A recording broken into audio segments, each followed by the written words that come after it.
पूजा, कितना टाइम लगेगा खाना बनने में? बस 10 मिनट दे दो, होने वाला है। 10 मिनट दे दूं? अरे यार, आज तक शादी के बाद तुमने मुझे टाइम पर खाना दिया है? यार कैसी बात कर रहे हो? तुम्हारे सामने की बात है ना। मैं अभी अभी ऑफिस से आई हूँ। आते ही बच्चों को देखा, घर पूरा फैला हुआ था, उसे समेटा है मैंने। इंसान हूँ मैं, मशीन नहीं।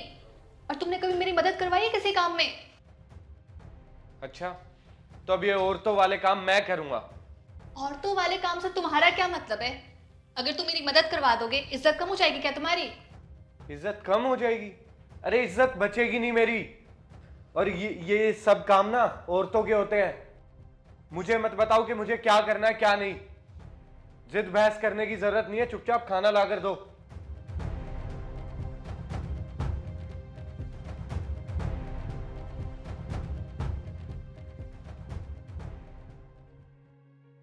अरे आ गए माँ आप।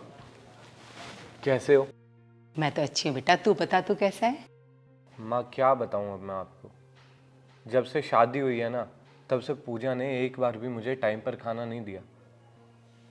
आपकी तरह तो काम करती ही नहीं है। घर भी नहीं संभाला जा रहा इससे अच्छे से। अरे कभी 9 बजा देती है, कभी 11 बजा देती है, और कभी कभी तो 12 बज जाते हैं खाना खाने में। परेशान हो चुका हूँ माँ मैं। लेकिन बेटा तू तो ऐसी वाइफ चाहता था जो तेरी तरह वर्किंग हो, ऑफिस जाए, कमा कर लाए। हाँ। तो फिर तू ये कैसे सोच सकता है दीपांशु कि वो तेरी तरह ऑफिस भी जाए और मेरी तरह हाउसवाइफ बनकर पूरा घर भी संभाले?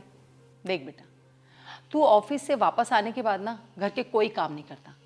हालांकि जाने से पहले भी कोई काम नहीं करता तू घर के, वही करती है। लेकिन वो जब ऑफिस से वापस आती है तो आकर सीधा किचन में लग जाती है। खाना बनाना, बच्चों को देखना, घर संभालना, तुझे देखना, कितने काम होते हैं उसके पास। और तू क्या करता है? और फिर ये घर अकेले पूजा का थोड़ी ना है। सारी जिम्मेदारी सिर्फ उसकी नहीं है ना बेटा। ये बच्चे भी अकेले उसके नहीं हैं, तेरे भी तो हैं। दीपांशु, वाइफ बनना कोई आसान काम नहीं है बेटा। फिर चाहे वो हाउस वाइफ हो या वर्किंग। अरे हाउस वाइफ हो तो पूरी जिंदगी सुनना पड़ता है।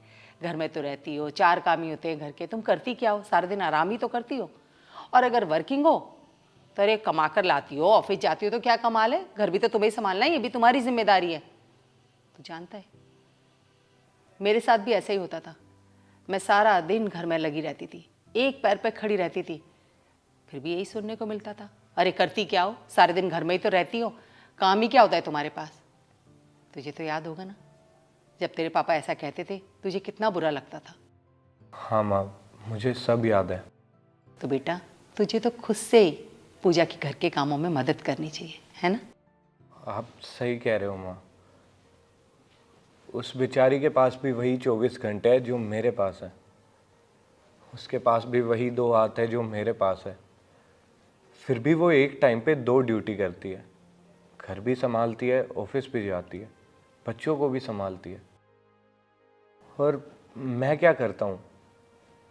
मैं सुबह ऑफिस के लिए निकल जाता हूँ, ब्रेकफास्ट वो बना कर दे देती है, वापस आकर फिर से खाना खाने लग जाता हूँ। हमेशा उसे सुनाता रहता हूँ, उल्टा सीधा बोलता रहता हूँ। कभी ये देखा ही नहीं कि वो कितनी मेहनत करती है। माँ, मुझे सब समझ आ गया। मैं ही गलत था और मैंने उस बेचारी को इतना सुना दिया। मैं उससे माफ़ी मांग कर आता हूँ माँ। शाबाश मेरा अच्छा बच्चा।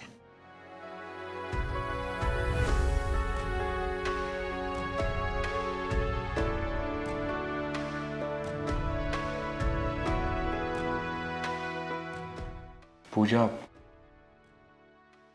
आई एम रियली सॉरी यार, मैंने तुम्हें समझा नहीं। कोई बात नहीं, तुम्हें रियलाइज हो गया ना, यही बहुत बड़ी बात है। और अब से ना मैं घर के हर काम में तुम्हारी मदद कराया करूँगा। झाड़ू मैं लगा दिया करूँगा, पोछा तुम लगा लेना। उसकी कोई ज़रूरत नहीं है। तुम बस बच्चों को देख लिया करना, उनके होमवर्क चेक करना, वो क्या करते हैं क्या नहीं। और मैं तुम्हें खाना टाइम से दे दिया करूँगी। ठीक है, डन। तो चलो मैं हेल्प करता हूँ तुम्हारी। अब मैं खाना बना लेता हूँ, तुम जाओ। इसमें क्या मदद कराओगे तुम? हाँ ये भी बात है।